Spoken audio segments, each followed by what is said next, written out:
communication jabarani filɛbagaw aw minnu tɛ sɛgɛ aw tɛ ɲinɛ aw minnu sɔgɔlen don an na Mali kɔnɔ ani Mali kɔ kan an b'aw fo dante foli min na bi kari marsi kalo tile 31 san 2024 aw bisimila ka bamanankan kunnafoni kɛnɛ kan.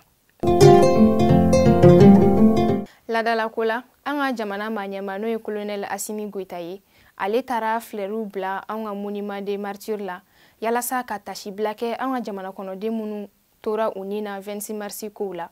O kɛra ka bɛn marsi kalo tile 26 san 2024 na. An ka premier ministre n'o ye Choguel Kokala Maïga ale ni jamana politique tɔn ma caman ye sigi ka fɔ kɛ marsi kalo tile 25 san 2024 o sigi ka fɔw kɔnɔna na u ye ɲɔgɔn kuma ɲɔgɔnya u ye kuma caman fɔ ani kunnadiya fɛnɛ tara ka d'u ma walasa u bɛ se ka u hakilina fɔ jamana tagabolow kan dusukun jɛlenya na cogo min na. An ka premier ministre n'o ye Dr Choguel Kokala Maïga ye ale ye délégation dɔw bisimila alamisa tɛmɛnen marsi kalo tile 28 san 2024. Délégation tɔgɔ n'o ye coalition des forces patriotiques ye ale maɲɛma n'ale bɛ wele ko Abdoulaye Amadou Sy. O lasigi kɔnɔna na fɛn min ye a maɲɛma Abdoulaye ye ale bɔra ka kuma caman fɔ ani ka folikan caman di an ka jamana maɲɛmaw ma ani a y'a yira k'a fɔ ko an ka ba Maliba Kidali sɔrɔli o diyara a ye kosɛbɛ ani a tilala ka ɲininkali tɛngu la ɲininkali min bɛ an ka kalatafiliw kofɔ.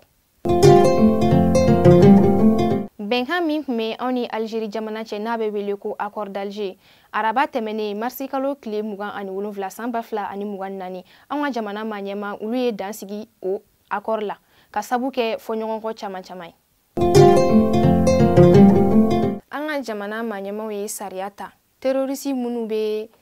tɛmɛ an ka bɔlɔlɔsiraw fɛ ka fiɲɛ ani ka tiɲɛni kɛ an ka jamana kɔnɔ ka dankari olu la. Ni ne bɛ dan sigi an ka bi bamanankan kunnafoniw la an tɛ sɛgɛn an tɛ ɲinɛ an b'aw fo dante foli min na an b'an ka dibila baarakɛlaw fo an b'a fɔ an balima chrétiens ye ko u sanbɛ Ala ka san wɛrɛ yirana Ala ka sunkalo tɛmɛko ɲuman d'an ma aw kan bɛn dɔgɔkun wɛrɛ la.